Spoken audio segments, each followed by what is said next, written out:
인데요. 시간상 9절 10절만 읽겠습니다. 9절 10절. 그 후에 말씀하시기를 보시옵소서 내가 하나님의 뜻을 행하러 왔나이다 하셨으니 그 첫 것을 패하심은 둘째 것을 세우리 하심이니라. 이 뜻을 쫓아 예수 그리스도의 몸을 단번에 들이심으로 말미암아 우리가 거룩함을 얻었노라. 아멘. 우리가 지난주에 그 율법과 복음은 쌍두마차다 그런 말씀을 드렸죠. 쌍두마차는 앞에서 말 두 마리가 끌기 때문에 둘 중에 한 마리라도 이렇게 만약에 문제가 생긴다면 그 효과가 나타나지 않겠죠. 마차가 앞으로 전진할 수 없겠죠, 그죠? 한 마리라도 문제가 생긴다면. 마찬가지입니다. 율법과 복음은 같이 움직여서 하나님의 구원을 이루어내는 것이죠. 그래서 율법은 죄를 깨닫게 하는 것이고, 이렇게 율법으로 말미암아 죄를 깨닫게 되면 그 다음부터는 제사를 드려서 하나님 앞에서 자기의 죄를 용서받게 하는 것, 이것이 바로 이제 복음이거든요. 근데 율법의 제사 제도는 흠없는 짐승을 죽여서 제물로 바쳤죠.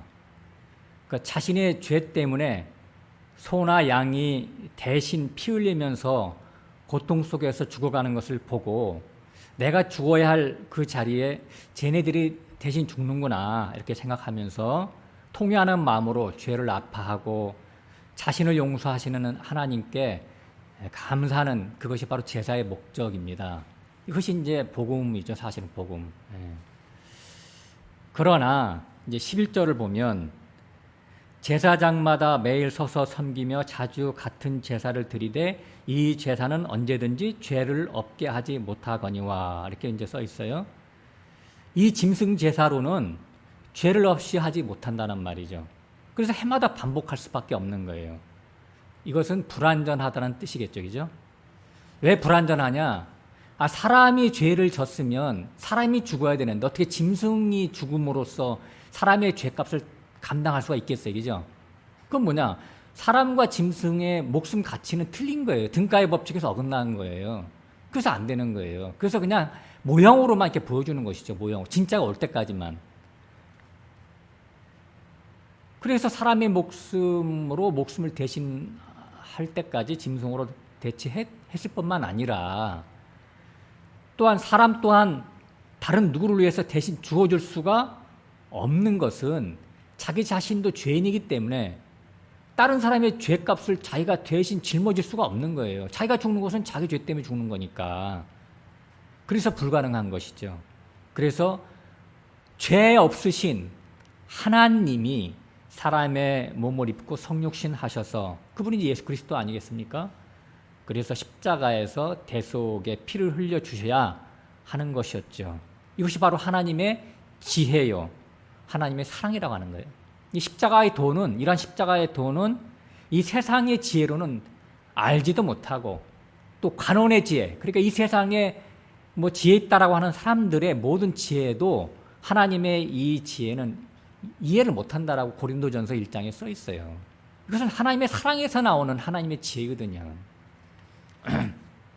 그래서 이렇게 예수님께서 이 땅에 오셔서 죽어야 될 것은 이제 미리 성경에 쭉 예언이 되어 있었던 것인데, 지난주에 봤던 그 5절 보면, 그죠? 세상에 임하실 때 가라사대 하나님이 제사와 예물을 원치 아니하시고 오직 나를 위하여 한 몸을 예비하셨도다. 나라고 하는 한 몸, 예수 그리스도가 스스로 얘기하는 거예요. 나라고 하는 한 몸을 예비하셨도다 이렇게 얘기하는 것이죠. 그 제사와 예물은 원치 않는다. 영원 전부터 예비된 것이죠. 예수님의 십자가 대속은.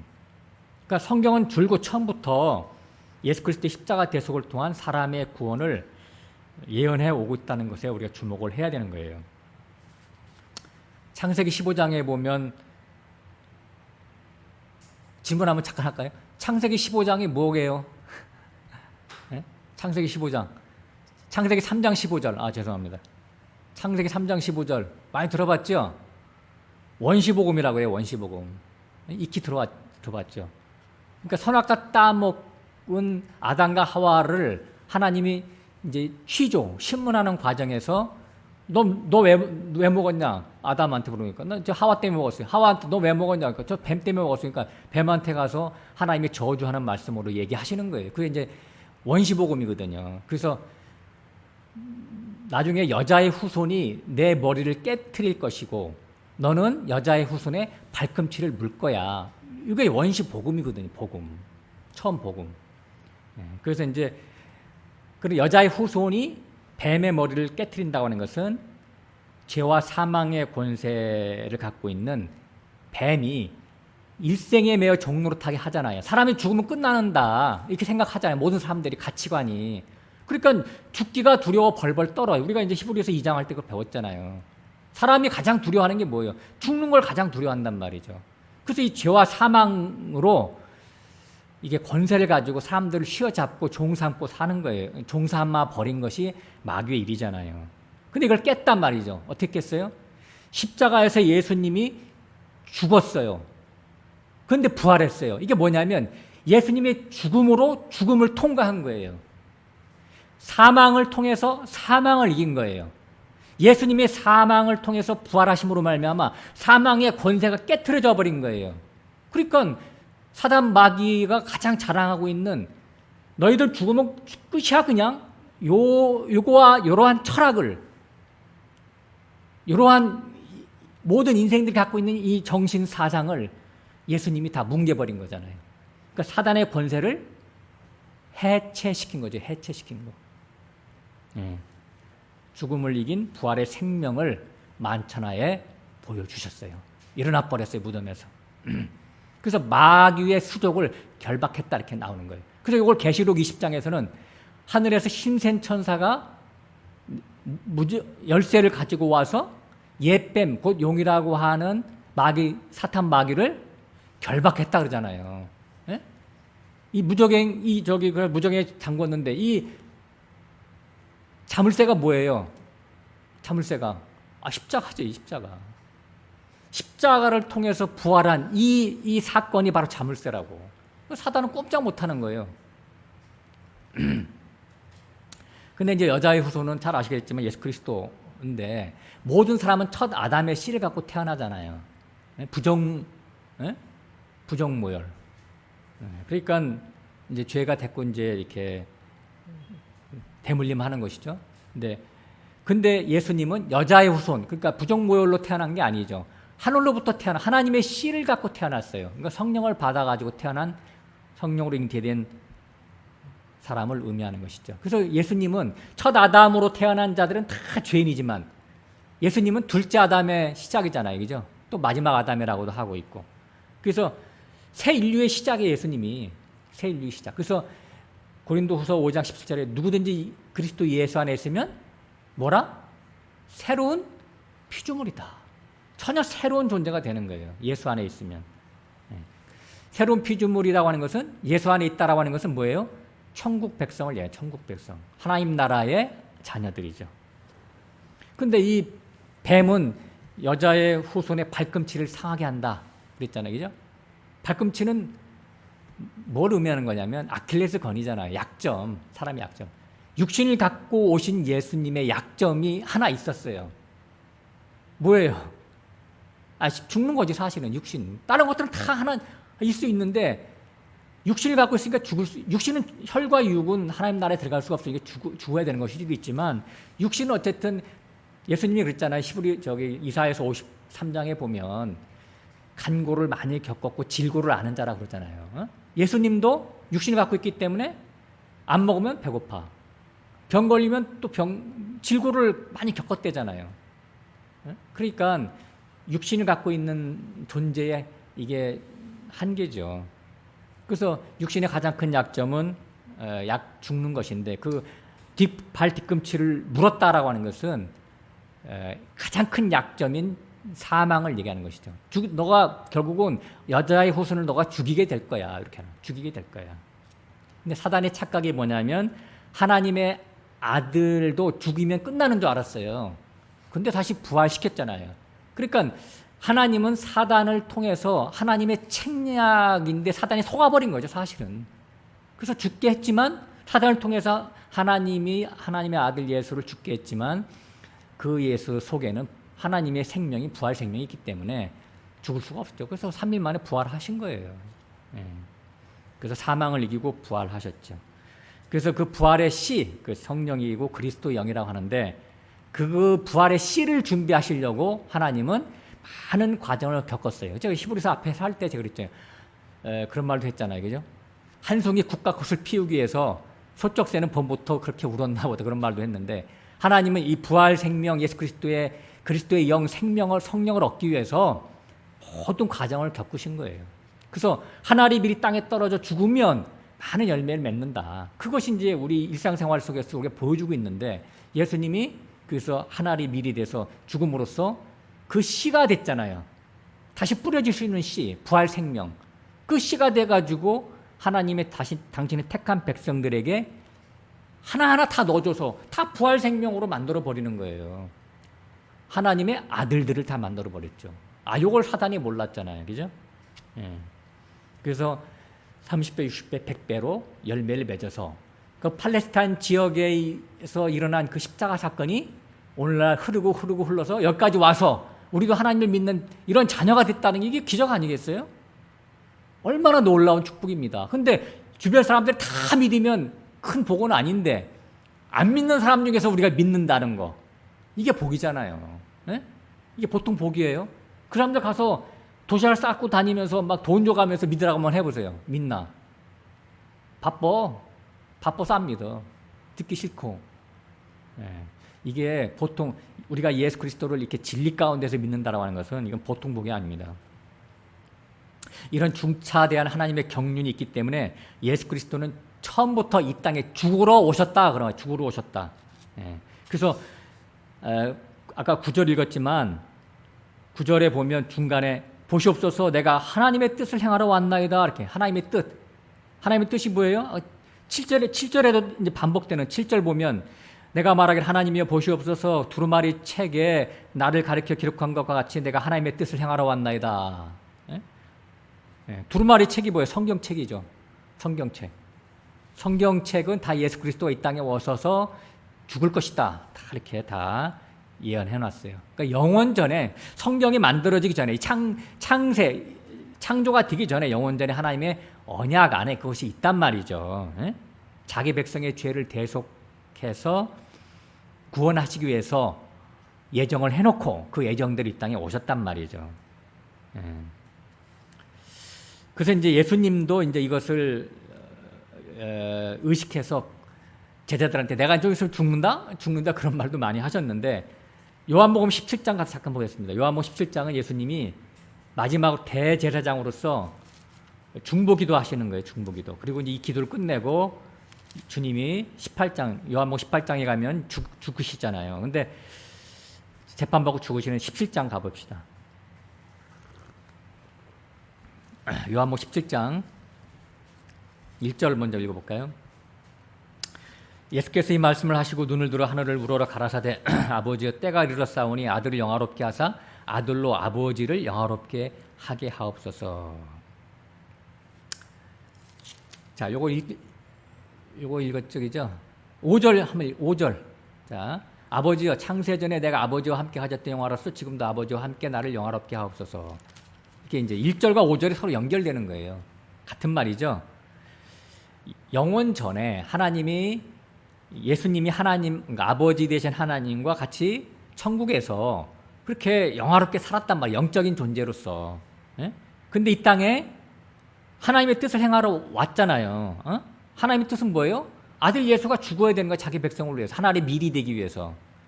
부활 생명을 씨를 만들기 위해서. 부활 생명이라고 하는. 그래서 이제 때가 다 됐어요. 그 죽을 때가 있잖아요. 예수님이. 죽을 때가 됐어요. 십자가에서 죽을 때가 찬 거예요. 이제 때가 찬 거예요. 그래서 1절에 아까 읽었죠. 아버지 때그르러 싸우니 이제 아들을 영화롭게 해주세요. 아들도 아버지를 영화롭게 했지 않습니까? 이제 아까 5절 읽었잖아요. 그죠? 예.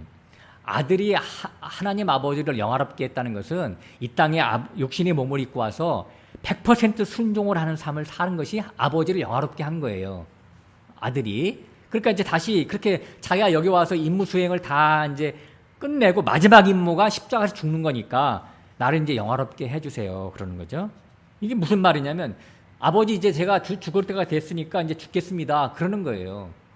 그 사실은 이 말을 듣고 아버지가 뭐라 진짜 아버지 같으면 말려야 되잖아요. 근데 우리 하나님 아버지는 뭐라고요? 그래 아들아, 내가 사실은 그것 때문에 갔으니까 이제는 임무 완수 잘 하고 빨리 와라. 이렇게 하는 거예요. 세상에 이런 아버지가 어디 있어요? 세상에 이런 아버지가 없죠. 당신 아들이 죽겠다는데 보따리 싸갖고 다니면서 말려야지 세상 임금 아버지들은. 근데 우리 하나님 아버지는 그래 네가 죽으러 갔으니까 빨리 죽고 빨리 와. 이런 하나님이라니까. 이거 잘 아셔야 돼. 이것이 진리의 하나님이고 우리 아버지 하나님이에요. 자기 백성들의 죄를 구원하기 위해서 하나님 아들을 이렇게 죽게 하심을 통해서 구원하는 이런 방법, 이것은 인간 사람들이 감히 생각도 못하는 그런 방법이죠. 오직 십자가 죽음으로서만이 예수님의 그 대속의 그 사역을 감당할 수 있게 하신 거예요. 근데 왜 십자가로 죽었어야 했을까요? 그런 묵상 여러분이 많이 하셨죠, 가끔씩. 이거는 예수님이 죽을 수 있는 방법은 여러 가지가 있어요.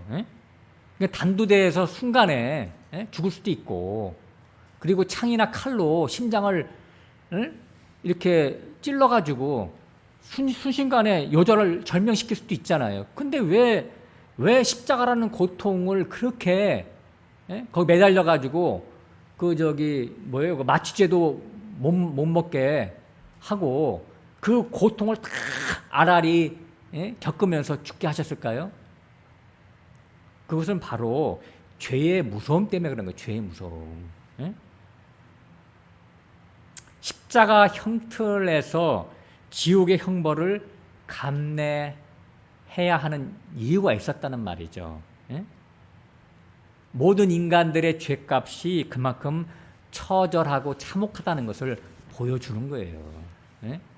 그래서 주님이 자기 백성의 죄값으로 지옥 형벌을 감당하셔야 하나님의 공의가 충족되기 때문에 십자가에서 죽을 수밖에 없었던 겁니다.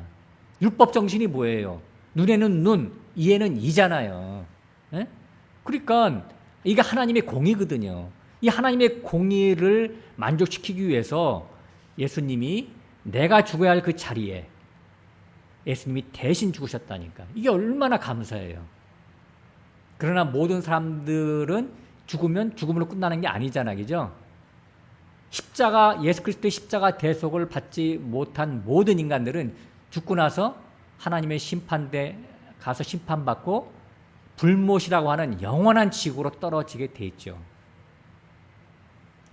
거기는 주님께서 말씀하시기를 구더기도 죽지 않고 마치 불로 소금 치듯 함을 받는 곳이다라고 하는 거예요. 영원히, 그리고 영벌이에요, 영벌 거기는.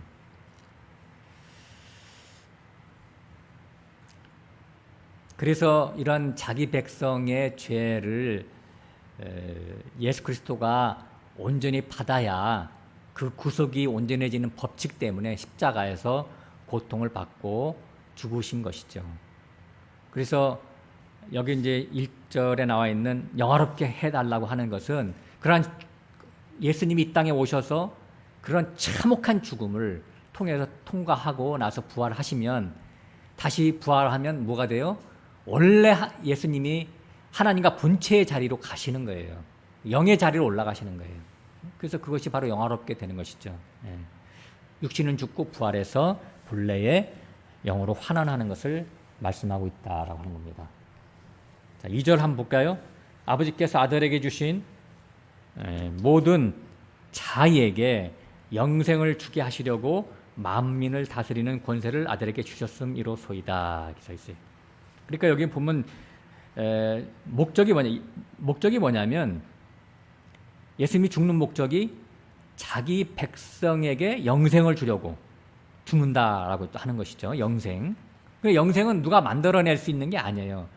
영생이신 아들의 영을 받으면 영생이 되는 거예요. 예. 주님께서 십자가에서 죽기 전에 제자들한테 여러 번 말했어요. 내가 죽는 것이 너희들이 유익한 거다. 예? 왜냐하면 예수님이 밖에 계시면, 제자들 밖에 있으면 구원을 못 이루니까 제자들 속에 들어가야지 구원이 이루어지잖아요. 그래서 성령이 되셔서 제자들 속에 들어가시려고 내가 죽는 것이 너희들이 유익한 거야, 이렇게 예수님이 말씀하셨어요. 요한복음 14장에 보면 내 아버지 집은 거할 처소가 많도다. 내가 가면 처소를 예비할 건데 다 처소가 준비되면 너희를 데리러 오겠다, 이런 말씀하셨잖아요. 그건 뭐냐면 영이 되어 오셔서 너희들이 성령을 받게 되면 너희들이 하나님의 집이 될 거야, 그런 뜻이잖아요. 너 하나하나가 다 하나님의 집이 될 거야. 예? 그래서 너희들이 성령이 거하시는 하나님의 집인 줄 알지 못하느냐? 고린도전서 3장에 6장에 두 번이나 이렇게 예수님께서 말씀하셨죠. 그래서 그날 성령을 받는 그날이 되면 아버지가 내 안에, 내가 너희 안에, 너희가 내 안에, 아버지와 아들과 우리가 하나가 되는, 삼위일체가 되는 그러한 놀라운 임마누엘이 실현되는 것을 얘기하고 있습니다. 그래서 요한일서 5장 끝에도 보면 아들이 있는 자에게는 영생이 있고 아들이 없는 자에게는 생명이 없다 그러잖아요. 그러니까 아들이 우리 안에 있어야 되는 거예요, 아들이. 그 고린도후서 13장 5절에도 너희들이 그리스도가 너희 안에 있는지 너희 자신을 스스로 확증하고 시험하라 그러잖아요. 어? 그래서 아들이 있는 자는 자기 스스로가 알되, 아들이 없는 자는 남들은 모르잖아요. 자기 스스로는 알아요. 그걸 잘 시험하고 확증하라고 하잖아요. 근데 이제 2절에 아버지께서 아들에게 주신 모든 자에게 영생을 이렇게 써 있잖아요. 그러니까 영생의 대상이 있다라고 하네요. 영생의 대상. 영생의 대상이 누구냐면 아버지가 아들에게 주신 모든 자예요. 그냥 일반 모든 자가 아니라 아버지가 아들에게 주신 자. 요한복음 6장 44절에는 아버지가 내게 보내지 아니하면 아무도 내게 올 자가 없다, 이렇게 써 있어요. 그러니까 제가 못 받는 말씀 다시 한번 합니다. 우리의 구원은 있잖아요. 우연히 내가 어떻게 하다가 구원받는 게 절대 아니야. 아버지가 예수 그리스도께 인도해서 구원받는 거거든요. 그럼 아버지가 그리스도께 인도하는 자고 하는 것은 누구예요? 아버지가 누구를 인도할까요? 예수님께. 네? 창세전에 어린 양의 생명책에 기록된 자들만 아버지가 예수님께 인도하는 걸 얘기하는 거예요.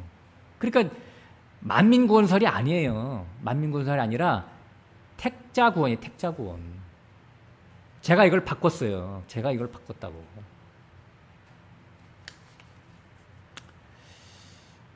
앞으로 제가 이거를 제가 증명하는 그런 설교를 계속 해나갈 거예요.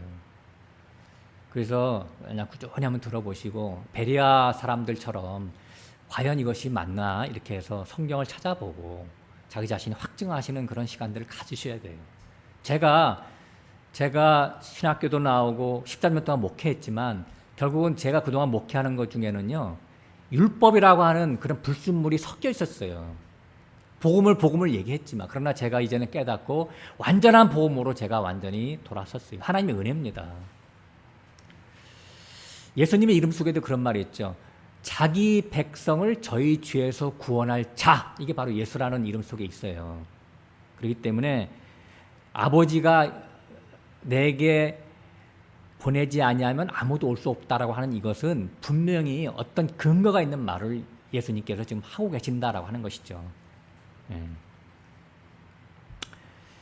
에베소서 1장에서도 창세전에 예수 그리스도 안에서 우리를 예정하사 그런 말을 했죠. 우리라고 하는 것은 그리스도의 몸된 한 무리를 얘기하는, 한 무리, 어떤 집단을 얘기하는 거예요. 우리 한 명이 거의 우리 안에 들어간 거예요. 사도 바울이 말한 에베소 1장에서 말하는 우리라고 하는 예정 안에 우리가 다 들어간 자들이에요. 그래서 우리 역사 속에서 이 시대를 살고 있을 때 하나님이 하나하나를 이렇게 뽑아서 이렇게 교회 생활을 하게 하는 거라고요.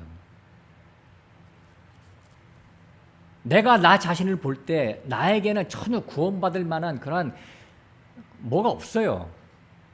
내가 이 자리에 온 것은 사도 바울 말처럼 나의 나된 것은 하나님의 은혜로다. 그 말밖에 할 게 없어요. 그러면 옆에 있는 사람은 안 믿는데 나는 왜 믿냐? 그건 하나님의 공로밖에 없는 것이죠. 생각을 해보면.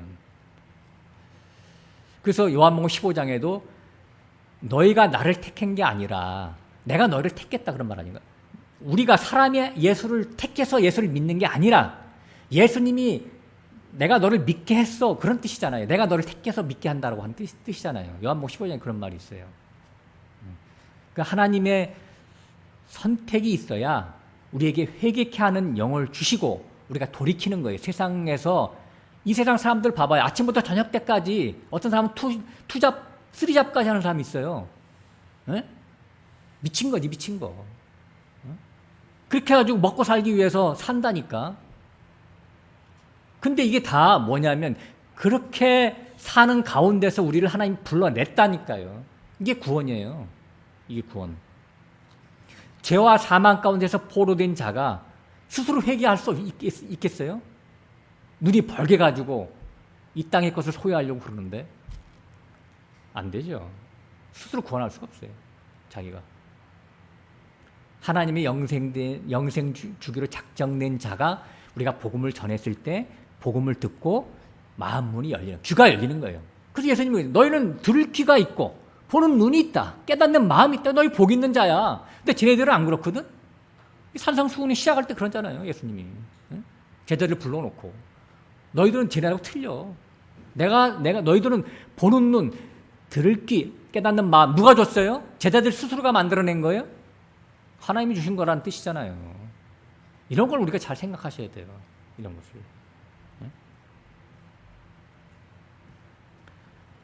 그래서 마태복음 15장에도 나는 이스라엘의 잃어버린 양 외에는 보내심을 받지 아니하였다. 그런 말을 해요. 그러니까 창세전 어린 양의 생명책에 농명진 자들, 그런 사람들이 여기 본문에는 아버지가 아들에게 주신 모든 자라고 표현을 해놨어요. 그러니까 택자들 모든 자는 다 하나님 예수님이 구원하시겠단 말이죠. 예수님 당시에는 예수님이 하셨고 예수님이 이제 승천하신 다음에는 성령을 보내서 누가 해요? 일꾼들이 하잖아요. 일꾼들이, 청지기들이, 제자들과 사도들이 하잖아요. 이 시대에도 하나님의 종들이 하는 거예요. 그러니까 자 여기서 이제 요한복음 17장 폈죠. 17장에 12절 가보죠. 6절 한번 읽어보죠. 6절 세상 중에서 내게 주신 사람들에게 내가 아버지 이름을 나타내었나이다. 저희는 아버지의 것이었는데 내게 주셨으며 저희는 아버지의 말씀을 지켰나이다. 자 보세요. 세상 중에서 많은 세상 중에서 내게 주신 사람이 있다. 예수님 앞으로 가게 한 사람이 있단 말이에요. 아버지가. 근데 원래 제가 아버지 것이었다. 언제부터 아버지 것이었었어요? 자 여기 아버지 것. 우리가 지금 예수님 앞에 나와서 복음을 듣고 구원 받았잖아, 그죠? 그러면 우리 한 사람 한 사람이 원래 아버지 것이었대요. 어? 언제부터 아버지 거였었어요, 우리가? 안 믿었을 때?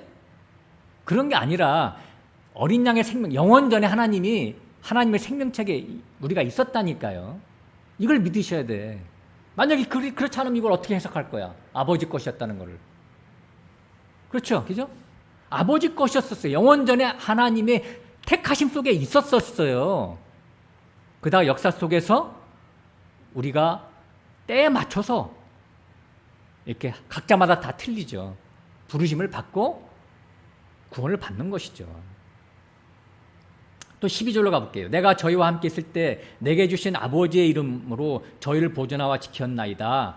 그 중에 하나도 멸망치 않고 오직 멸망의 자식뿐이 오니 이는 성경을 응하게 함이니오이다. 자 보세요. 아버지가 아들에게 주신 자들은 다 구원했어요. 근데 구원받지 못하는 멸망의 자식이 또 있다는 거예요. 그러니까 멸망의 자식을 구원시키는 게 아니라 멸망의 자식은 따로 있고 구원받을 자가 또 따로 있다고 하는 거예요. 두 무리가 있다는 거예요. 두 무리가. 두 무리가 있기 때문에 멸망할 자식을 억지로 팔 비틀어 가지고 구원 얻게 하는 게 주님의 뜻이 아니에요. 그거 있을 수가 없는 거예요. 그거는. 그냥 멸망받을 자. 그러니까 궁율의 자식이 있고 진노의 자식이 있는 거예요. 로마서 9장처럼. 예? 이것을 분명히 우리가 이제는 구분할 때가 됐어요. 예? 구분할 때가 됐어요.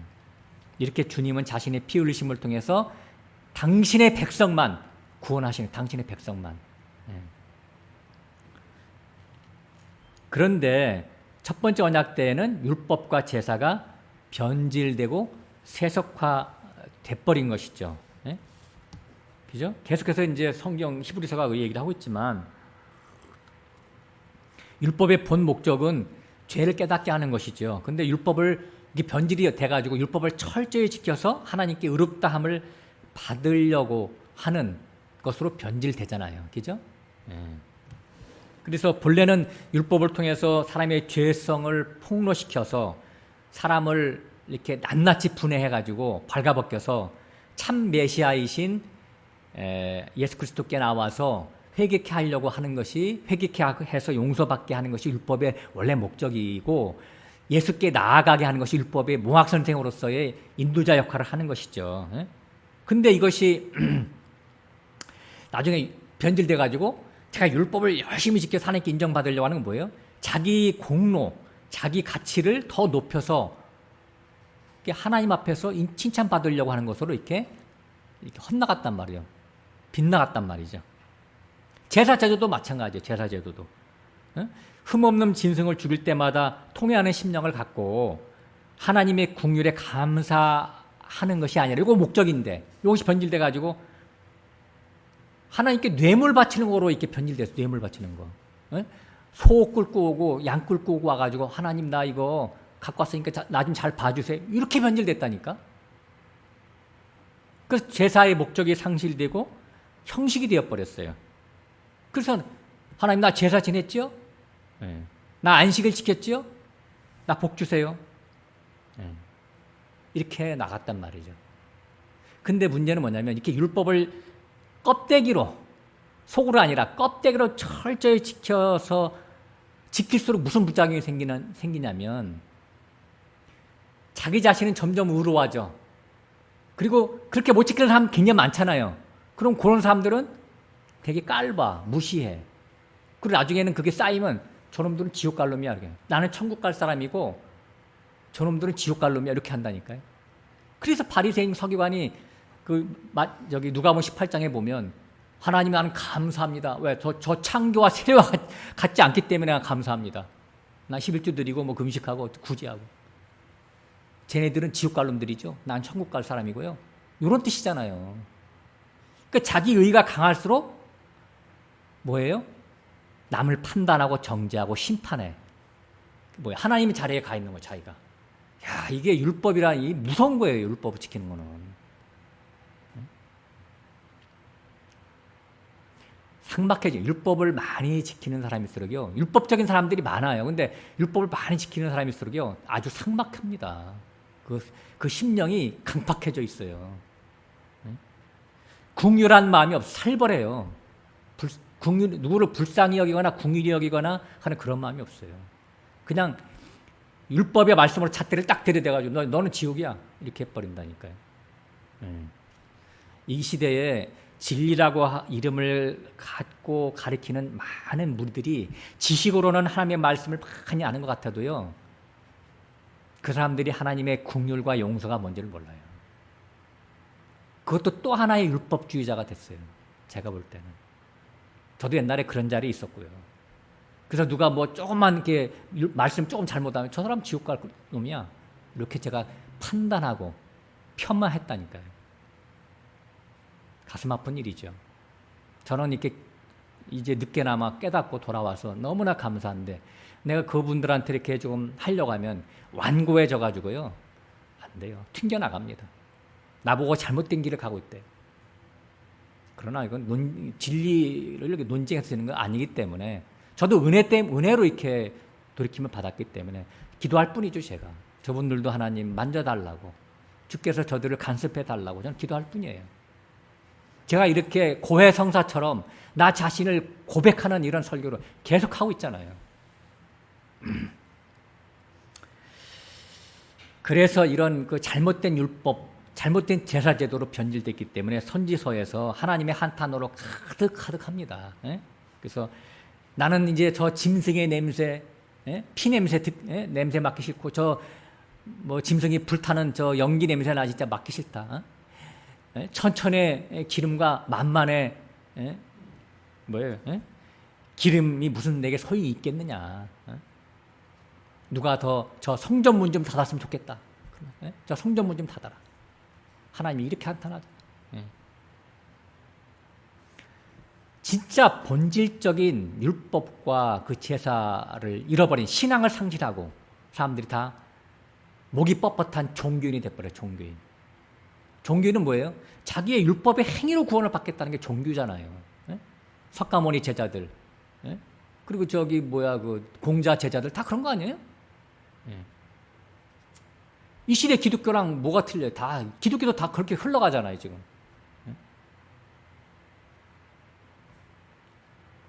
이 시대에도 예수 믿어 천국 갑시다. 나 예수 믿는데요 그러는데 나 예수 믿는데요가 뭘 예수 믿는지를 몰라. 왜 믿어야 되는지를 몰라. 나 제사 지냈는데요. 나 안식일 지켰는데요. 나 천국 가게 해주세요. 그거 똑같은 거예요. 나 예수 믿는데요. 예수 믿는다는 게 정말 예수 그리스도가 내 죄 때문에 그분이 십자가에서 죽었어야 됐다라고 하는 그 통렬한 자기 자신에 대한 그 미워함, 그런 것들이 자기 깔려 있어서 나 예수 믿는데 그런 말을 합니까? 지금? 그렇게 쉽게 나와요? 나 예수 믿는다는 얘기가? 자기가 죽어야 할 그 십자가 지옥의 형벌을 예수가 대신 죽어서 내가 정말 고개 들고 내가 살 수가 없습니다. 너무 감사해서 나는 죄인입니다. 라는 그러한 통렬한 마음이 있냐고요. 그게 없어. 그러니까 그냥 말로는 구원받았다고 다 깝죽대고 다니는 것이지. 가볍게 그렇게 가볍게 처신할 수 있어요? 구원받았다는 사람들이? 내가 죽을 그 십자가에서 주님이 대신 죽었는데? 말이 안 돼. 뭐가 뭔지를 몰라 사람들이 지금. 진짜 자기가 예수님이 나 대신 죽었다라고 하는 것을 진짜 절감하고 동의를 하고 공감을 한다면 기독교인들의 삶이 다 바뀌었을 거예요. 지금 참된 신앙을 누가 찾아볼 수 있어요? 개판이지 다. 한마디로 얘기해서. 그래서 예수님이 노아의 때와 같고 롯의 때와 같다. 그때나 지금이나. 노아 때도 그래서 다 멸망한 거고 소돔과 고모라도 그래서 멸망한 거고 이 시대에도 이 시대에 코로나가 왜 왔어요? 코로나가 도대체. 참나. 정광훈 목사가 5.18 광화문 광장에 가서 으쌰으쌰 할 일이 아니에요. 정광훈 목사 때문에 왔다고요. 코로나가. 그런 사람들 하나님을 섬기되 잘못 섬기기 때문에 코로나가 오는 거예요. 전 세계에서 목회자들이 그리고 기독교인들이 다. 왜 이스라엘이 바벨론 남쪽 유다가 바벨론의 포로로 잡혀갑니까? 그 성전이 다 무너지고 하나님을 잘못 섬겨서 그런 거잖아요. 제가 그 비밀을 제가 최근에 깨닫고 깜짝깜짝 놀라요. 그 중에서 선민이 있다니까. 그 중에서 하나님 택자가 있다니까. 놀라워요. 갔어요. 70년에 돌아와요. 누가 돌아와요? 자기가 잘나서 돌아옵니까? 하나님의 남겨진 자가 있다니까. 하나님이. 바알에게 무릎 꿇지 않은 7천은 언제든지 있어요. 언제든지. 그거는 행함으로 구원받는 자가 아니라 택하심을 따라 은혜로 구원받는 자가 있다니까요. 여러분들도 기독교에서 돌아온 소수의 무리입니까? 자기가 지혜롭게 판단해서 여기 왔습니까? 만약에 그렇다면 그분은 여기, 몸은 여기 와 있지만 영혼은 여기 와 있는 사람이 아니에요. 하나님이 오게 해서 왔다라고 하면 그 사람은 진짜 여기 온 거예요. 하나님이 다 하시는 겁니다. 하나님이.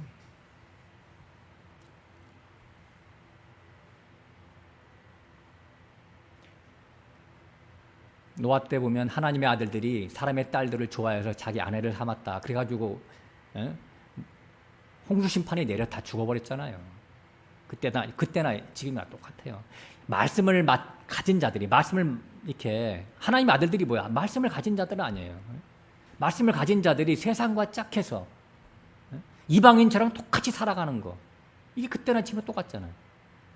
오히려 더 하나님의 이름을 팔아가지고 하나님 도와주세요. 나 부자 되게 해주세요. 성공 출세하게 해주세요. 우리 아들 서울대 가게 해주세요. 요렇게 기도한다. 요거 죽일 놈들이지. 그놈이나 똑같아 다. 이것이 온 교계에 다 퍼졌어. 그러니까 코로나가 안 올 수 있어요. 이제 하나님이 이제 접어야 되겠다. 접어야 되겠다. 이제 심의 마감 좀 해야 되겠다. 이 역사를. 그래서 계시록에 나와 있는 그 모든 사건들이 보여주는 거예요. 얼마 안 남았어요. 시작이 있으니까 끝도 있어요. 계시록 베드로서 3장에 보면 마지막에 불사람을 위해서 천지가 지금 있다고 하잖아요. 하나님이 구원받을 자 다 챙기시면 남겨둘 이유가 뭐 있어요? 이 땅을. 코로나 보면 지금 뭐예요? 지금 완전히 비정상이에요. 비정상. 이런 거 보고 깨닫지 못하시나 사람들이? 인간은 아무것도 아니에요. 그냥 진짜 후하면 날아갈 수밖에 없는 숨이 코에 붙은 존재들이야. 네? 수에 칠 가치가 전혀 없는 자들. 시편에 나와 있나 이런 말이? 신자 노릇을 하는데 무늬만 신자고 실제는 가짜들. 속은 탐욕으로 가득하고. 그러니까 이런 탐욕으로 가득한 존재들이 말씀을 몇 개 지켜서 구원 얻으려고 해요? 야, 이런 구원 주겠어요, 하나님이? 속이 얼마나 더럽고 추한데. 그리고 컨셉 자체가 우리가 말씀을 지켜서 구원받는 게 절대 아닙니다. 말씀 지켜서. 구원 받을 자에게 구원을 주시기 위해서 말씀을 주시는 거예요. 자, 마태복음 19장에는 그런 말이 나와 있어요. 부자 청년이 예수님께 나와요. 질문합니다. 선생님이요. 무슨 선한 일을 하여야 영생을 얻으리까? 이렇게 물어봐요. 이게 이제 쭉 이어가는 내용을 보면 부자 청년은 율법을 철저히 지켜온 자인 것을 알 수가 있어요. 대신 그래서 하나님 앞에서 자기 자신은 의인이고 칭찬받는 것은 물론이거니와 영생도 따놓은 당상이라고 여겼기 때문에 예수님께 나와서 무슨 선한 일을 하여야 영생을 얻습니까? 이렇게 질문한 거예요. 그러니까 율법을 지키는 것을 선한 일로 본 거죠. 그래서 선한 일을 했으니까 내가 선한 일을 해서 율법을 잘 지켰으니까 내가 선한 자죠. 그죠? 선한 자니까 영생을 주실 거야. 이렇게 생각하고 스트레이트로 물어보고 자기가 물어보고 자기 물어보는 속에 자기가 답도 있어. 자문자답까지 하면서 예수님께 확증받으려고 이렇게 질문한 거죠. 나같이 율법을 잘 지키면 영생을 받을 수 있겠죠? 선생님? 이렇게 물어본 거예요.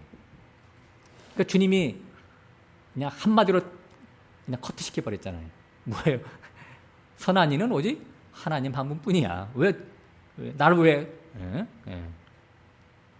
내가 그러니까 예수님 말씀은 선한 이는 하나님 한 분뿐인데 네가 선한 일을 한다고? 너는 선한 일을 할 수가 없는 죄인이야 이놈아. 이런 뜻이잖아요. 죄인인 주제에 네가 무슨 선한 일을 해. 네가 하는 모든 일은 죄밖에 안 나와. 죄 짓는 나무야 너는. 죄 열매 맺는 나무. 네가 볼 때 남 도와주면 선한 일 같고 말씀을 지키면 선한 일이 될 것 같아? 아니라는 것이죠. 아니라고 하는 것이죠. 사람들의 착각이 뭐냐면 예나 지금이나 말씀을 잘 지키면 영생을 얻을 수 있다고 생각합니다. 야, 보세요. 내가 말씀을 잘 지켜서 영생을 얻으면 이게 이제 에베소서 2장에 나와 있는 구원을 선물로 준다는 말하고 대치가 되잖아요. 그죠? 안 맞잖아. 그죠? 안 맞는 말이에요. 선물로 받는 구원과 안 맞는 말씀이기 때문에 틀리는 말이죠. 틀리는 생각이란 뜻이에요. 제가 말씀. 어쨌든 이 사람의 노력이나 애씀으로 이렇게 천국을 가게 된다면, 예? 천국이겠어요? 아사레판이지. 자기 자랑, 자기 공로 이런 것들이 가득한 곳이 거기 천국이라면 거기는 이 세상보다 더 못해. 예. 너 뭐 해가지고 천국 갔어? 나 이거 했는데. 자기 명함 내밀기 바빠. 우리가 명함을 왜 만들고 다녀요? 그 자기 자랑이잖아. 나 이런 사람이야, 나 이런 사람이야, 이런 사람이야. 예? 예. 천국, 영생이라고 하는 것은 로마서 9장에 분명히 써 있어요. 사람이 원한다고 되는 것도 아니고 다른 박질 한다고 되는 것도 아니란 말이죠. 다 하나님이 주시는 것이다 이렇게 써 있어요. 하나님이 주실 자에게 그냥 주시는 거예요. 공짜로, 선물로. 그래서 이런 부분을 설명하기 위해서 예수님이 부자 청년을 등장시켜서 대화를 하고 그 대화의 내용을 성경에 기록하고 있는 겁니다. 네? 부자 청년이라는 그 말 자체가 말이죠. 부자라는 게 뭐예요? 부자라는 게. 믿는 구석이 있는 거죠, 부자면. 그죠?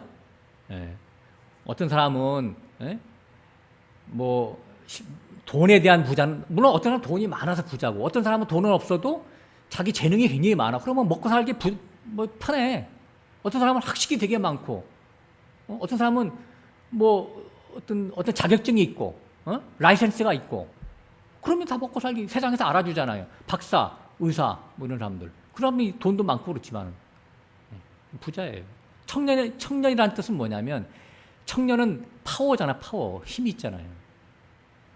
자기 힘, 어떤 능력을 갖고 있는 사람을 상징한다. 이런 사람들 예수를 못 믿어. 다시 말해서 부자 청년은 내심 자랑거리가 있는 자인데 이런 자랑거리가 있는 자가 이제 여기 성경에서는 율법을 잘 지키는 것으로 이렇게 표현해 놓은 거예요. 근데 예수님은 이 율법을 잘 지키는 것이 영생을 얻을 수 있다는 것이 아니라는 것을 까발리고 있는 것이죠. 그래서 청년이 기다리는 질문을 예수님이 해주시는 거죠. 그래? 너 영생을 얻고 싶냐? 너 율법 잘 지켰어? 이제 물어봐요, 거기 보면. 그러니까 이제 청년이 쭉 나오는 얘기들이 그런 거예요. 당연지사죠. 제가 어려서부터 지켰습니다. 이런 뜻이죠. 아직도 무엇이 부족합니까? 이렇게 나와. 내가 철저히 율법을 지켰는데 아직도 내가 무엇이 부족합니까? 야, 이 정도면 천국의 높은 자리에 올라갈 수 있겠죠? 아주 거뜬히 천국이라는 커트라인에 들어갈 수 있겠죠? 이렇게 지금 반문하는 것이죠. 그러니까 주님이 뭐라고 했냐면 내게 한 가지 부족한 것이 있으니까 내 소유를 팔아 가난한 자에게 주고 너는 나를 따르라 그랬어요. 그래서 이 청년이 재물이 많음으로 근심하여 되돌아갔다 써 있어요. 그래서 예수님이 그 뒤통수에 대고 뭐라고 했냐면 부자가 천국에 들어가는 것은 약대가 바늘기 들어가는 것보다 더 어렵다. 약대가 바늘기 들어갈 수 있어요, 없어요? 못 들어가죠? 그보다 더 어려우니까 부자는 천국에 들어갈 수가 없죠. 자, 질문 한번 해볼게요, 제가. 예수님이 부자 청년에게 숙제를 해줬잖아요. 야, 네가 갖고 있는 재물 다 팔아서 가난한 자들에게 주고 그럼 널 날 따라라. 그럼 너 영생을 얻을 거야? 이렇게 얘기했어요. 그 부자 청년이 재물을 다 팔았어요, 진짜로.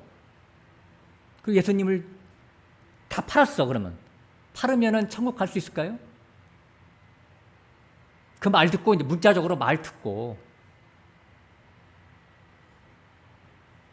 우리끼리 한번 얘기해 볼게요. 우리들 중에서는요, 타고날 때부터 물질에 대한 그런 욕심이 별로 없는 사람이 있어요. 제 주변에 봐도 그렇고. 그리고 이런 사람 있잖아요. 입산 수도하는 사람들 있죠? 석가모니 제자들.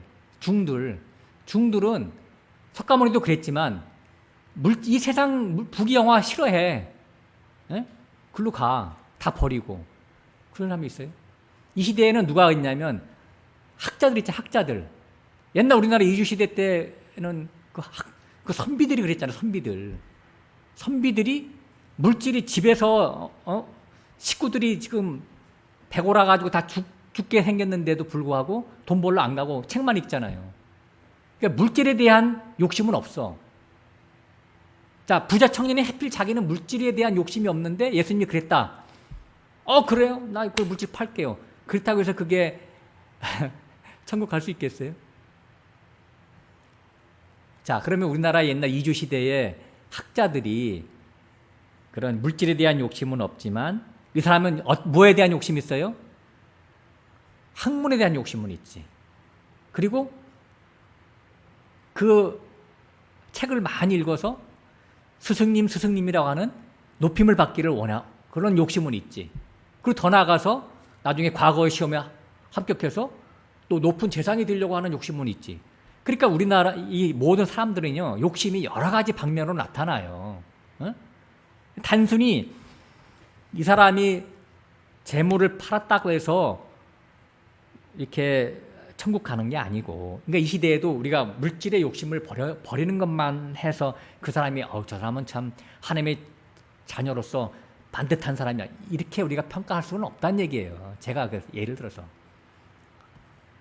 그 물질을 정복하는 그 문제를 해결하면은요, 그 문제를 하나님의 뜻에 맞게 충족시켜 주면은요, 또 다른 율법이 톡 튀어나와서 그 사람을 괴롭혀요. 예? 제가 그 경험을 했어요, 옛날에. 이 문제를, 율법에 나오는 이 문제를 제가 해결을 해. 그리고 이걸 다 끝내면은요, 숙제를 다 하면 또 다른 숙제가 생긴다니까. 그래서 끝이 없어. 요거 하나 해결하면 또 다른 숙제가 생겨. 요거 놓고 그냥 고민하냐, 막 삿바 싸움을 하면서 막 수많은 시간 동안에 해서 하나 해결해. 또 다른 숙제, 또 다른 숙제. 율법으로는요, 계속해서 숙제가 튀어나와요. 그러니까 사람의 행위로는 결국은 구원받지 못한다라고 하는 것을 예수님은 지금 말씀하시는 거예요. 근데 이 부자 청년에게는 물질이 자기 우상이기 때문에 예수님께서 그렇게 말씀하신 것 뿐이죠.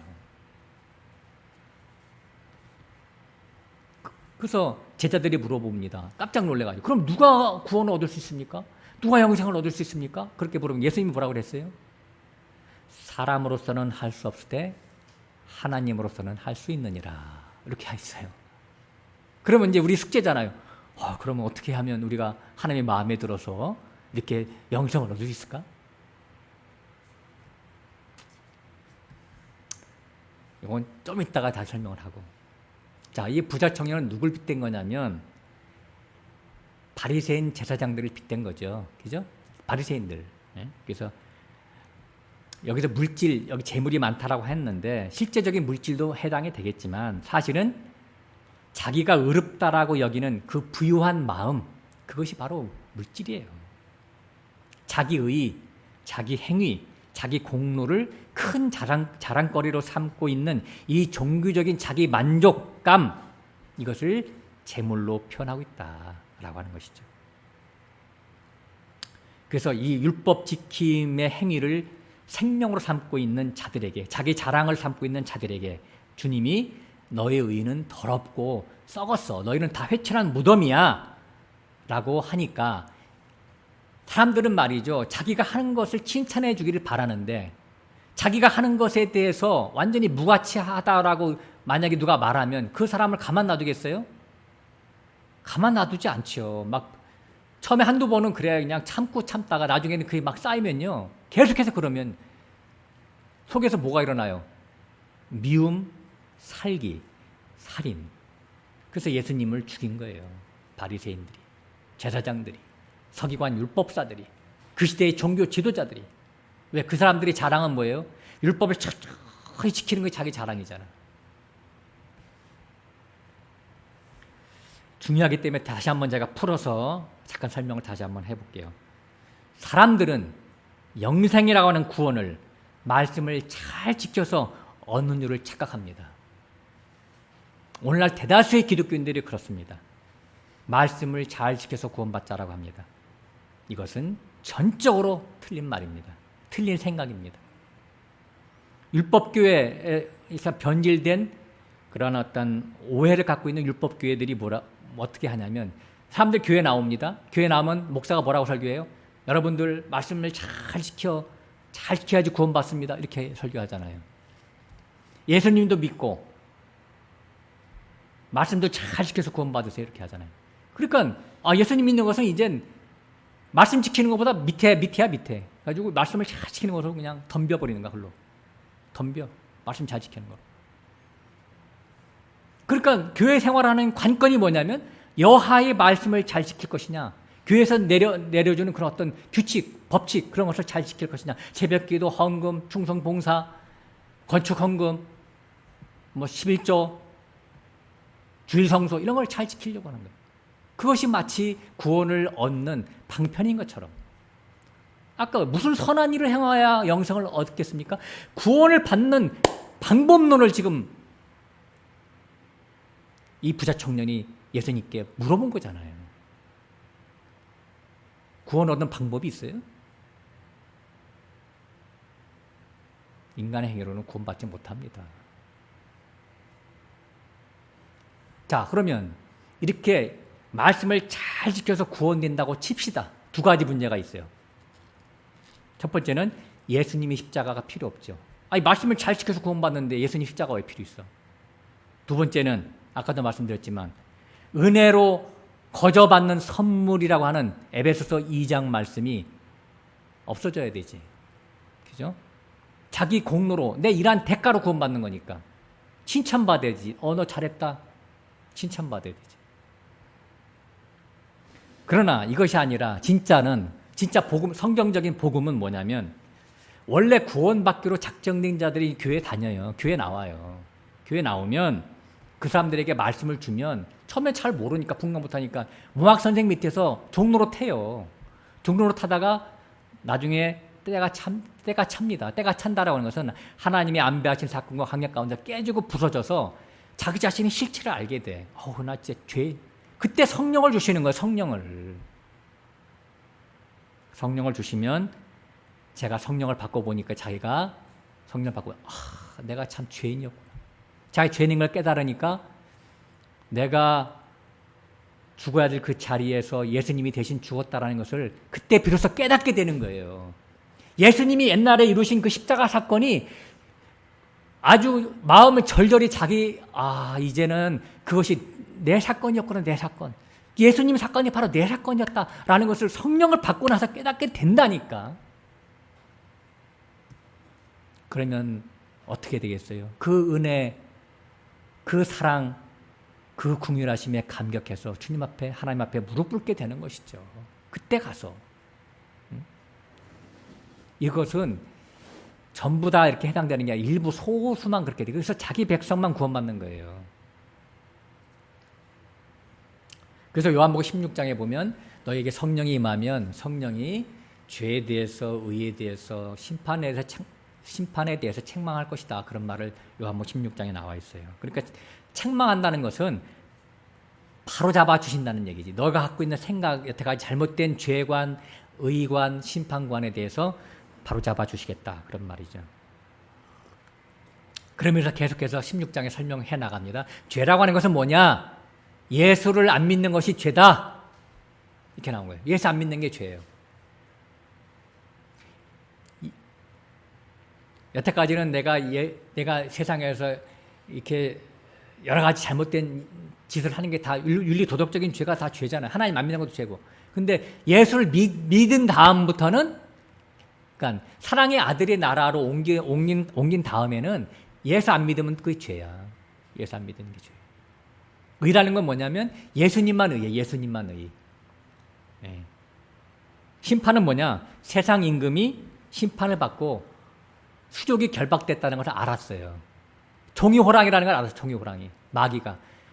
예수님 앞에서 내가 예수 그리스도의 보혈을 내가 의지하는 한은 마귀가 나를 손도 대지 못한다라는 걸 깨달았어요. 이게 책망이에요, 책망. 바로 깨닫는 거. 네. 그래서 이런 것들이 이제 죄와 사망의 나라에서 성령을 받으면 은혜의 나라, 사랑의 아들의 나라로 옮겨온 것을 이제 깨닫게 되는 것이죠. 그래서 옛날에는 죄와 사망의 나라, 마귀의 종이었던 자가 이민을 왔어요. 은혜의 나라로, 성령의 생명의 나라로 왔어요. 그래서 여기 생명의 나라로 오면 여기는 은혜의 나라에는 은혜가 통치한다니까, 은혜가. 여기는 율법이 없기 때문에 마귀가 못 와요. 법이 없으니까. 법이 없으니까 죄가 없어요. 예수님이 다 죄를 사해줬기 때문에 죄가 없는 거예요. 그래서 로마서 6장에 보면 우리는 죄에 대해서 죽은 자다라고 써 있어요. 죄에 대해서 죽은 자다.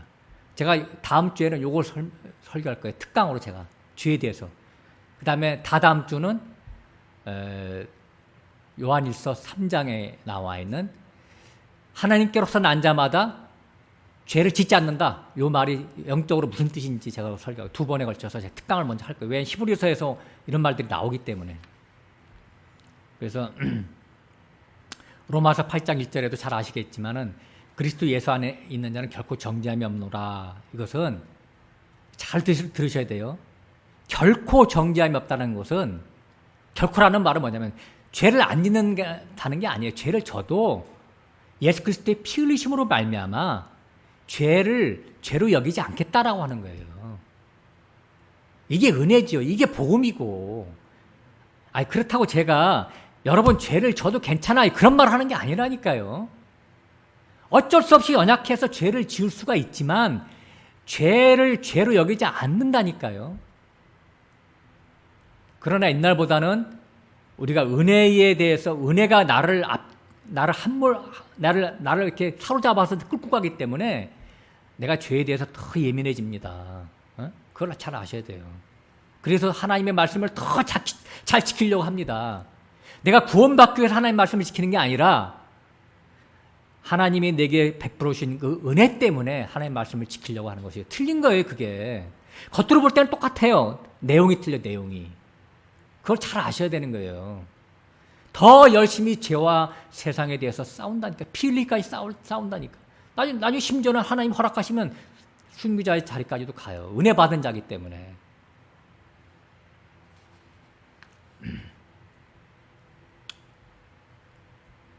은혜의 나라는 하나님께로서 난 자들이 사는 동네예요. 그래서 여기는 요한일서 3장에 보면 하나님께로 난 자마다 범죄치 못한다라고 하는 것은 뭐냐면 내가 죄를 안 짓는다. 제가 다시 말씀드려요. 내가 죄를 안 짓는다 그런 얘기 아니라 소속이 바뀌었단 말이죠. 그 뒤에 보면 그게 나와요. 내가 옛날에는 세상에 속해 있다가 이제는 예수에 속했단 말이에요.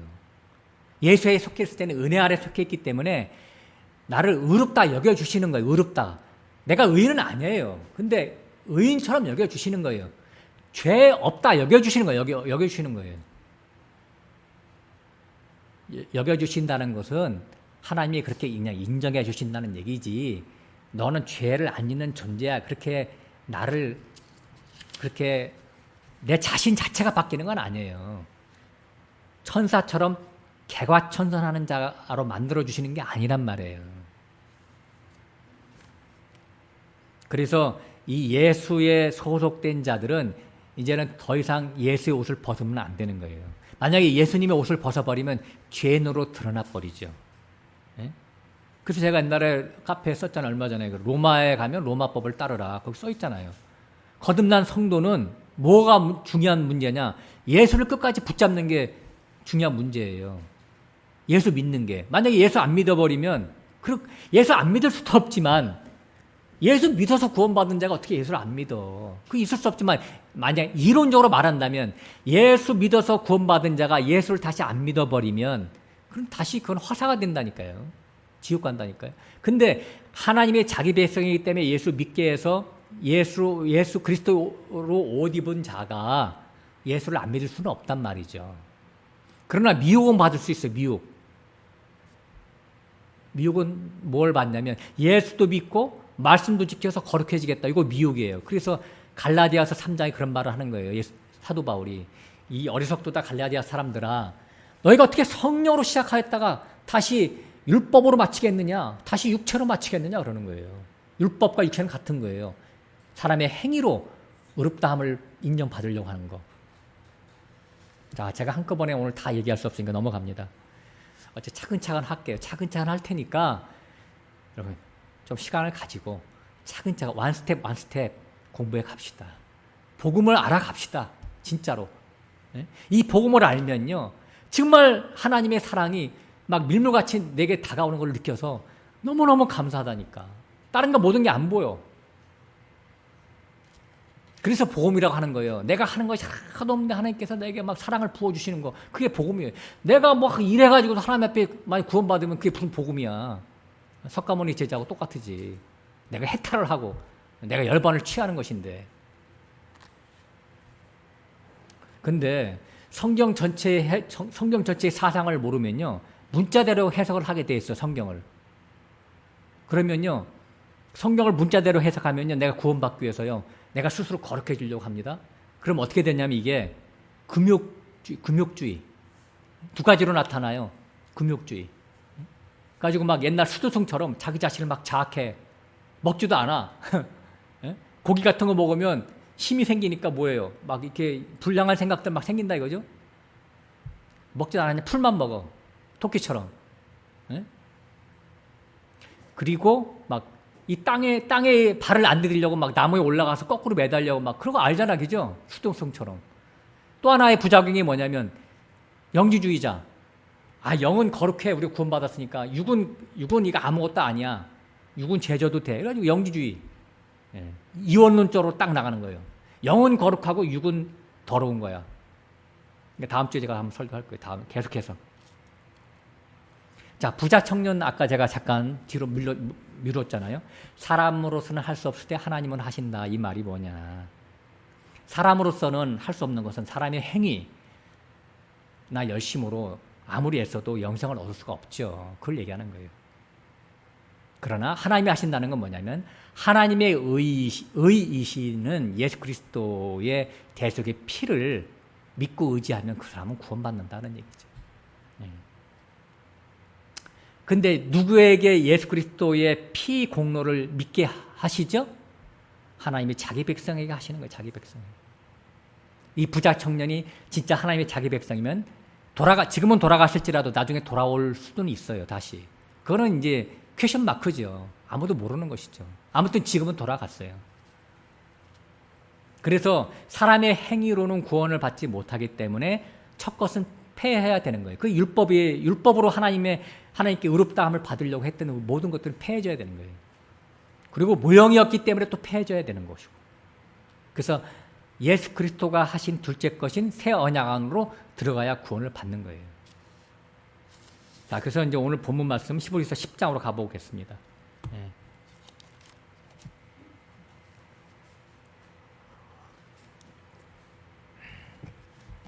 10분 정도만 더 하겠습니다. 히브리 10장 12절, 아까 11절 읽었죠? 12절. 오직 그리스도는 죄를 위하여 한 영원한 제사를 드리시고 하나님 우편에 앉으사. 그러니까 십자가에서 단번에 영원한 제사를 드렸죠. 그러니까 예수 그리스도는 당신의 몸을 제물 삼아서 하나님의 공의인 죄인들의 심판을 대리 충족시키시고 다시 본래의 자리인 하늘 우편에 올라가 좌정하신 것이죠. 그러니까 여기서 영원한 제사를 드렸다고 하는 것은 이것은 예수님 십자가의 효력을 말하는 것인데 영원하단 말이죠. 효력이. 그래서 우리가 9장 12절에도 봤지만 자기 피로 영원한 속죄를 이루사 이렇게 써 있잖아요. 영원한 속죄. 짐승 제사는 해마다 반복해야지만 예수님의 십자가 대속은 영원한 거예요. 그러니까 우리 각자 나 자신에 대한 죄 사함은 영원한 거예요. 내가 죄를 다시 졌다. 그래서 그렇다고 해서 예수님이 다시 십자가에 죽으실 수는 없잖아요. 다시 죽으라는 얘기가 아니라 예수님의 십자가의 대속은 나의 죄를 처음부터 끝까지 능히 속하고 남는다니까요.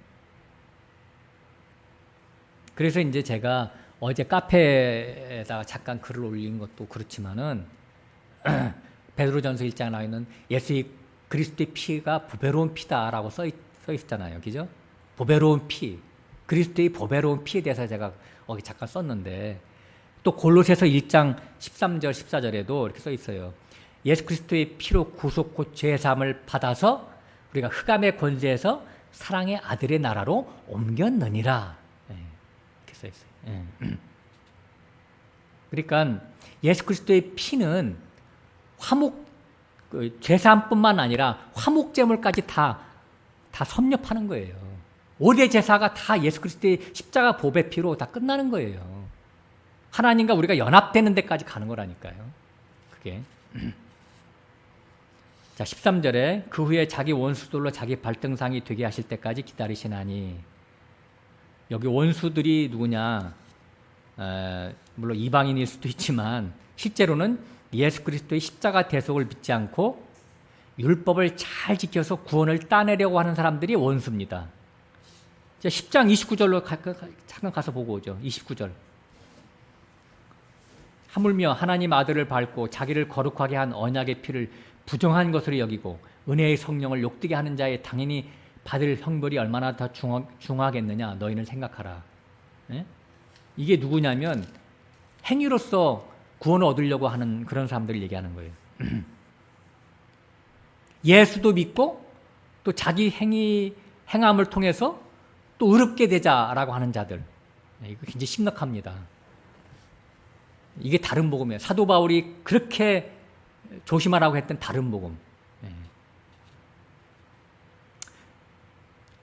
성도가 말씀을 잘 지켜 사는 것은 중요합니다. 또 의무일 수도 있고요. 그러나 말씀을 지켜야 거룩해지고 의롭게 된다라고 하는 이런 관념은, 이것은 버려야 되는 관념이죠. 예수 그리스도의 피의 대속의 능력을 절감시키는 행위이기 때문에 그래요.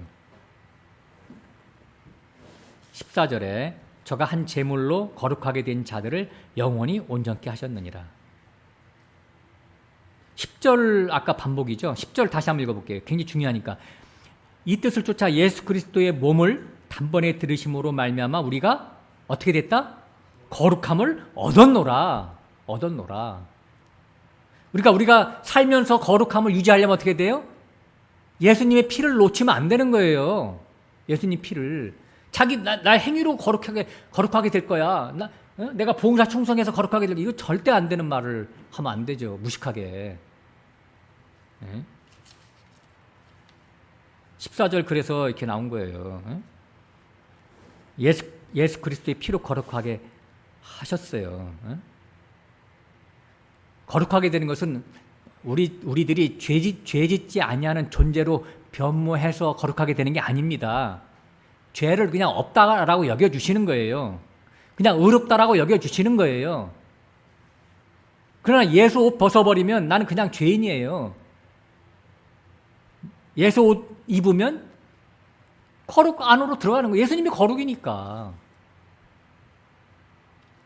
그리고 14절 끝에는 영원히 온전케 하셨다. 거룩하게 한 자들을. 예수 안에서는 영원히 온전케 됐다라고 하는 거예요. 영원히 온전케. 더 이상 숙제가 있을 수가 없어요.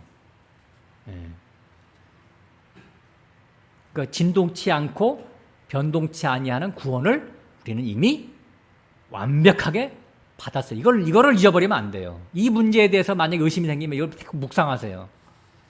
묵상하시고 이거에 대한 관련된 성경 구절을 찾으시고, 내가 이성적으로는 믿기지 않지만 하나님의 말씀을 믿을 거예요? 내 이성을 믿을 거예요? 하나님의 말씀을 믿어야 되겠죠. 그리스도인들은.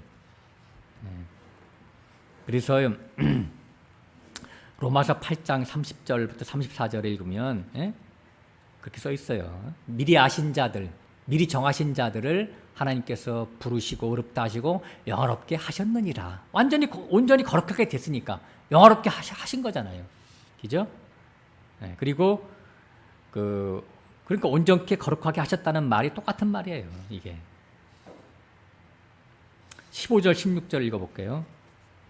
또한 성령이 우리에게 증거하시되 주께서 가라사대 그날 이후로는 저희와 세울 언약이 이것이라 하시고 내 법을 저희 마음에 두고 저희 생각에 기록하리라 그랬어요. 그러니까 새 언약을 말하는 것이죠. 그 주님께서 최후의 만찬 때 그랬잖아요. 이 떡을 떼면서 이 떡은 내가 너희를 위하는 내 몸이다. 이 잔은 죄 사함을 얻게 하려고 흘리는 바 내 피, 곧 언약의 피다 그랬어요. 이게 새 언약의 피를 얘기하는 거예요. 그러니까 그러니까 주님의 대속의 피 흘리심은 언약에 따라 진행되는 것임을 강조하는 것이죠. 이게 이제 신약에만 나온 게 아니라 에스겔서 36장, 예레미야서 31장 이런 데 보면 잘 나와 있어요. 예? 나중에 확인해 보세요. 시간이 없어서 내가 지금 보려다가 지금 생략하고 넘어갑니다. 예. 그리고 예레미야라든가 에스겔서보다 더 위로 올라가면 창세기 15장에 헷불 언약 있잖아요. 아브라함과 하나님의 헷불 언약. 그래서 쪼갠 고기 사이로 헷불이 지나갔잖아요. 그러니까 헷불은 뭐예요? 하나님 자신이잖아요. 쪼갠 고기는 뭐예요? 예수님이 십자가 사건이죠. 예수님이 십자가의 죽음을 통해서 택한 백성을 구원하시겠다고 하는 것을 헷불 언약으로 통했고, 이게 창세기 15장인데 창세기 9장에 가면은 노아와의 언약에도 똑같이 나와요. 노아가 흠없는 짐승을, 정한 짐승을 잡아서 제사를 지내니까 하나님이 뭐라 그래요? 무지개 언약 하잖아요. 무지개 언약. 내가 다시는 심판하지 않겠다. 물로. 그리고 더 거슬러 올라가면 영원전 언약으로 가는 거예요. 이거 영원전 언약은 어디에 나와 있냐면 에베소서 1장에 잘 나와 있죠. 자, 17절 18절 한번 읽어볼까요? 마지막에 또 저희 죄와 저희 불법을 내가 다시 기억지 아니하리라 하셨으니 이것을 사하셨은즉 다시 죄를 위하여 제사 드릴 것이 없느니라.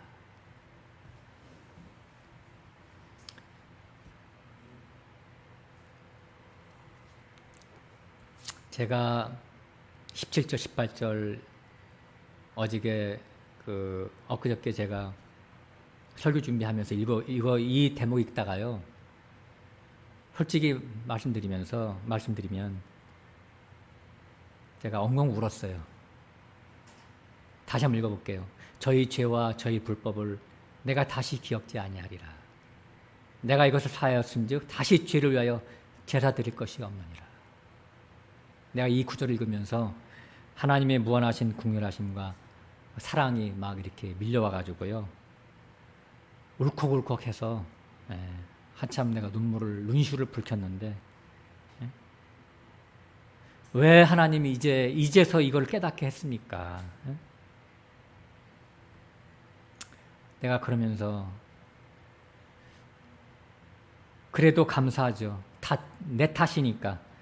내가 내 나름대로 교만하고 내 나름대로 그런 어떤 죄성이 내 가득하니까, 내 지식을 믿고 내 능력을 믿었으니까 그런 걸 가지고 또 진리를 전한다고 내가 깝죽대는 그런 부분들이 있었으니까 하나님이 이거 가려놨죠. 참된 복음을.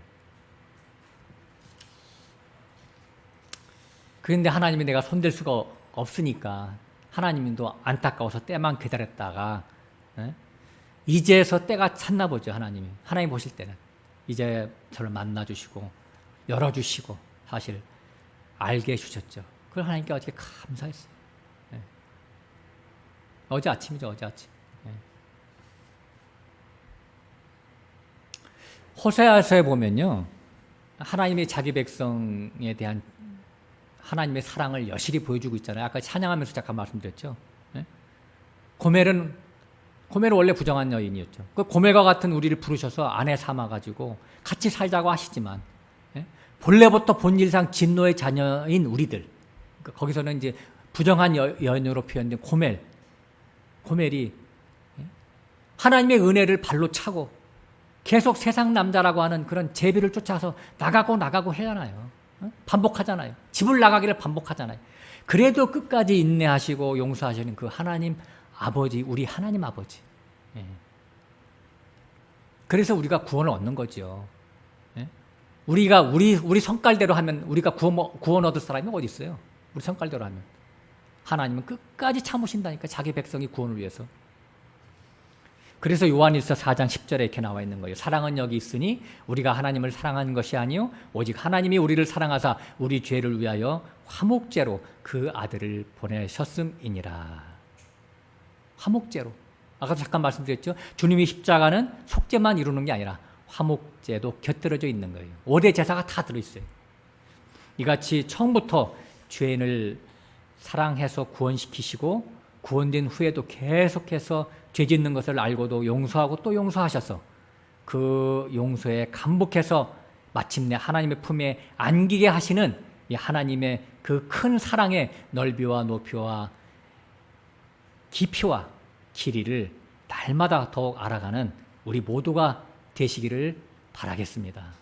기도하겠습니다.